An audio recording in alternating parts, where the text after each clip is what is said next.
안녕하세요. 여러분의 임경숙 변호사입니다. 여러분들은 최고의 배우자와 잘 살고 계십니까? 결혼을 잘해서 행복하게 잘 살고 계시면 저의 유튜브 동영상을 안 보시겠죠. 문제 없고 행복하고 아무 애로사항이 없는데 저의 동영상을 찾아서 보시지는 않을 거예요. 지금 아마 이걸 보고 계신다면 뭔가 힘들고 어렵고 마음 아픈 일이 있으시니까 뭔가 도움받을 게 없을까, 뭔가 지혜로운 얘기가 없을까 찾아서 보시는 거겠죠. 저의 얘기가 여러분들에게 용기와 희망과 힘이 되었으면 좋겠습니다. 오늘은 최고의 배우자를 고르는 법이라는 주제로 한 3가지 정도 한번 이야기 만들어 보겠습니다. 최고의 배우자가 하늘에서 뚝 떨어질까요? 그렇지는 않다고 봅니다. 만들어가는 거라고 생각합니다. 결혼생활도, 행복한 결혼생활도 내가 노력하고 양보하고 배려하면서 만들어가는 거고, 그만큼 배우자도 그만큼 똑같이 노력을 해야 되는 거고요. 그렇게 만들어가는 것이지 저절로 완벽한 배우자가 뚝 떨어져서 나한테 오지도 않거니와 또 저 또한 완벽한 배우자이지도 않습니다. 저도 결점도 많고 저도 잘못하는 거 많고 저도 잘 싸우고 잘 삐치고 그러고 잘 화해하면서 삽니다. 그래서 오늘은 최고의 배우자가 되는 법 3가지 한번 말씀드려 보겠습니다.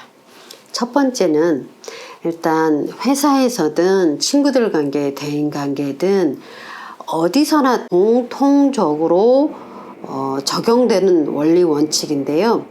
이게 뭐냐면 give and take입니다. 돈을 많이 벌고 싶습니까? 그러면 돈을 투자를 해야지 됩니다. 주는 게 먼저입니다. 투자를 해야 수익이 들어옵니다. 테이크가 돌아옵니다.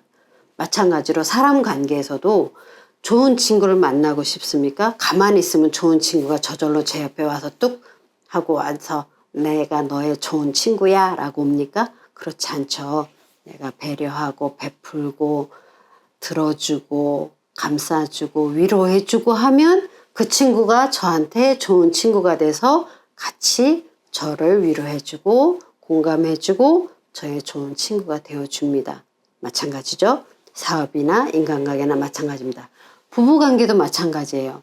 제가 배우자에 대해서 위로하고 베풀고 너그럽게 아량을 베풀면 배우자도 거기에 맞는 사랑과 이해와 관용으로 저에게 베풀어 줍니다.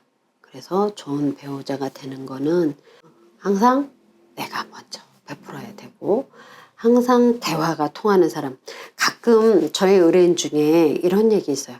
내 배우자하고는 평생 대화가 안 됩니다. 이런 불만을 토로하시는 의뢰인도 있었는데요. 대화라는 게 내가 먼저 주고 대화를 먼저 시도하고 내가 좋은 말을 해주고 사랑한다 베풀고 이래야 상대방도 그렇게 반응이 오는 겁니다.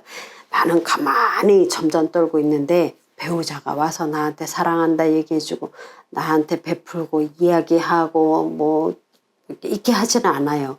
먼저 내가 베풀어야 합니다.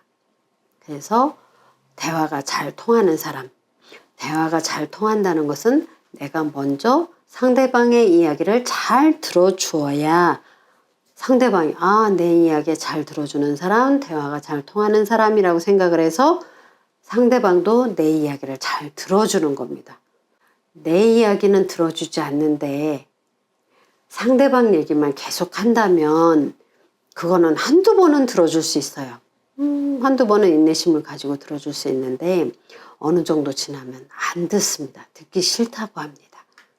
그리고 그 자리를 피합니다. 네. 그래서 잘 대화를 하시려면 먼저 내가 대화를 먼저 베풀어야 합니다. 그리고 좋은 배우자가 되기 위해서는 최고의 배우자가 되기 위해서는 가장 기본적인 전제는 가치관이 맞아야 된다고 생각을 합니다. 이거는 뭐냐면 종교적인 가치관도 맞아야 되고요. 어떤 인생 철학도 맞아야 되고, 사소한 거는 음식에 대한 것도 맞아야 됩니다. 음식의 선호도도 한 사람은 굉장히 극단적으로 매운 음식을 좋아하는데 한 사람은 매운 음식을 전혀 못 먹어요.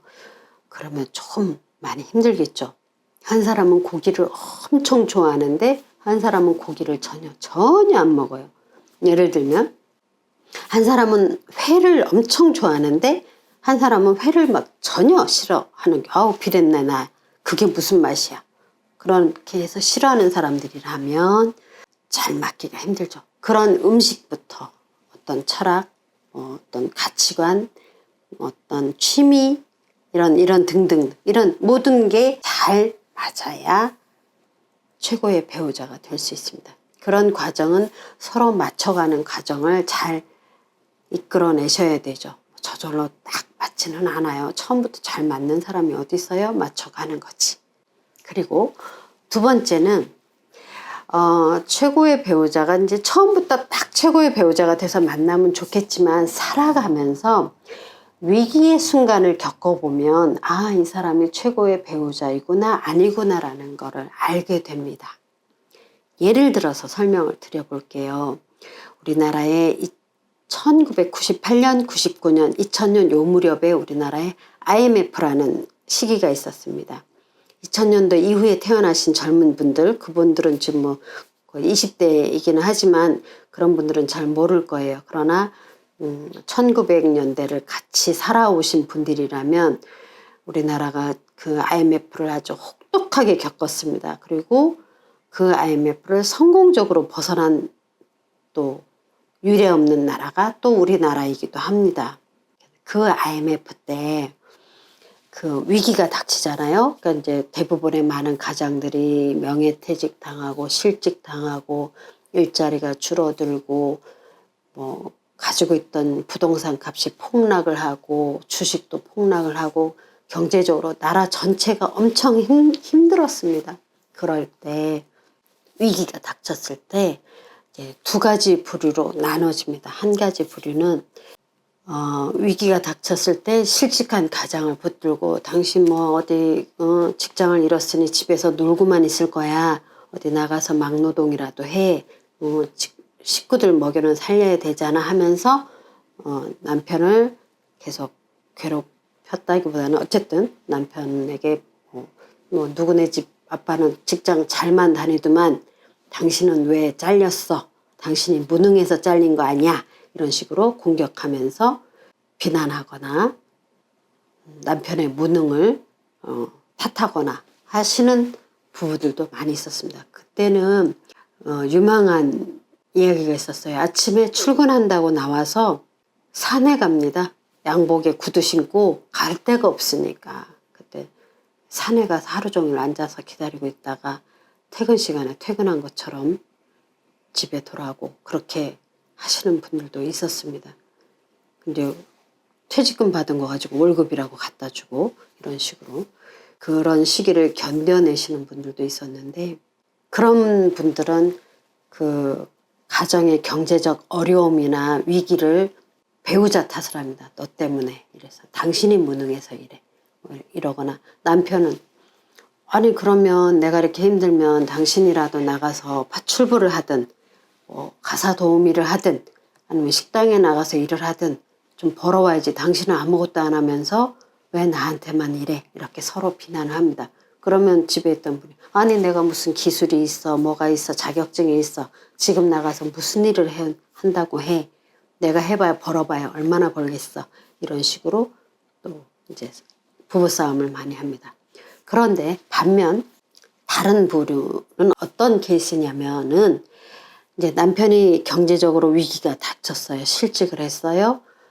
명예퇴직을 했어요. 그랬을 때 부인이 그래 지금 IMF라 우리나라가 전부가 어렵지. 그래 당신은 그럼 실직한 김에 자격증 공부라도 해봐. 그동안은 내가 어떻게든 가정 살림을 꾸려볼게. 그러면서 서로 힘을 합쳐서 그 위기를 겪어가려고 애를 쓰는 그런 커플도 있었습니다. 그래서 애들한테 불러놓고 지금 아빠가 회사 사정이 어려워져서 지금 아빠의 수입이 없어졌으니 우리가 아껴 쓰자. 그래서 누구는 잠시 시간 내서 하루에 몇 시간 아르바이트라도 하고, 누구는 과외를 좀 줄이고, 엄마는 어디 가서 파트타임이든 뭐가 됐든 일을 좀 할게. 너네들이 도와줘.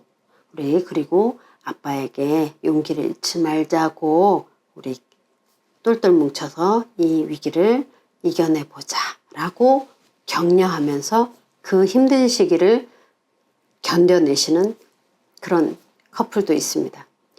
이 두 가지 경우에서 최고의 배우자는 그 위기의 순간을 함께 이겨갈 수 있는지 확인할 수 있는 사람이라면 될 거라고 생각을 합니다. 그 우리나라의 IMF 이후에 2008년에 그 미국의 금융위기가 있었습니다. 그 위기 때 우리나라도 고생들을 하신 가정들도 많이 있습니다. 비록 굉장히 커다란 두 가지 사건을 예를 들어서 여러분께 설명을 드렸는데, 그거 말고도 우리가 일상에서 발생할 수 있는 위기는 항상 있습니다. 갑자기 가장이 몸이 안 좋아서 아플 수도 있고, 갑자기 회사가 부도가 나서 실직을 할 수도 있고, 여러 가지 상황이 많이 발생할 수 있습니다.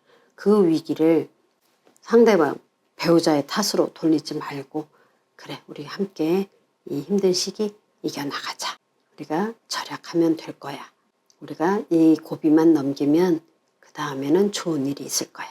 라는 긍정적인 마음으로 이겨나갈 수 있는 배우자가 최고의 배우자입니다. 그러면 세 번째, 제가 이 현장에 있다 보니까 굉장히 많은 분들이 건강하지 않은 분들이 많습니다. 무슨 뜻이냐면, 건강이라는 거는 신체가 건강한 것뿐만 아니라 마음이 건강한 것까지 말씀을 드리는 겁니다. 건강해야 됩니다. 최고의 배우자는 건강해야 됩니다. 물론 지금 이제 부득이하게 편찮으신 가정도 있을 수 있습니다만, 이제 저는 일반적인 얘기를 드리는 거니까 혹시 가장이나 식구 중에 편찮으신 분들이 있으면 빨리 쾌유가 되시기를 빌겠습니다. 저는 이제 오늘 하나의 사례로 말씀을 드리는데, 최고의 배우자로서 건강한 사람이라는 것은 몸도 건강해야 되지만 마음도 건강해야 된다고 생각을 합니다. 제가 최근에 하고 있는 사건 중에 한 사건은 뭐냐면, 이분이 굉장히 피해망상이 심하신 분이 있었어요. 겉으로는 잘 살아요. 재산도 좀 있고, 사지 멀쩡하고, 아들, 딸 있고, 겉으로는 멀쩡한데, 마음이 많이 병이 들었습니다. 그래서 항상 피의식이 있고, 모든 걸 의심의 눈초리로 보고, 누구도 믿지를 못하는 겁니다. 그래서, 그 주변 사람들과의 관계가 다 파탄이 났어요.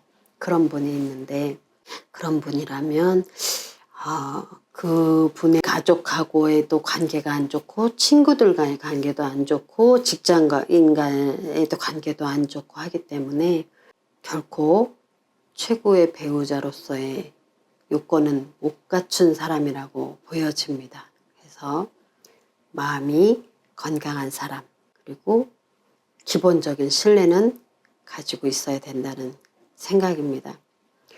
제가 아는 분 중에 사업적으로 굉장히 성공하신 분이 있습니다. 돈을 많이 버셨어요. 근데 그분이 어떻게 보면 근본적으로 이렇게 그 대인관계에서 의심을 깔고 계셔요.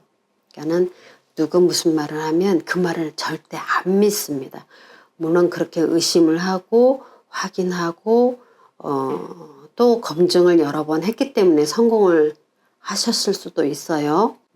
어떤 게 먼저고 어떤 게 나중인지는 모르겠는데, 제가 생각했을 때 그렇게 의심하는 사람이라면 과연 행복할까 하는 생각이 들었습니다. 돈은 많이 벌었을 수는 있어요. 돈은 많이 버셨는데 과연 행복할까?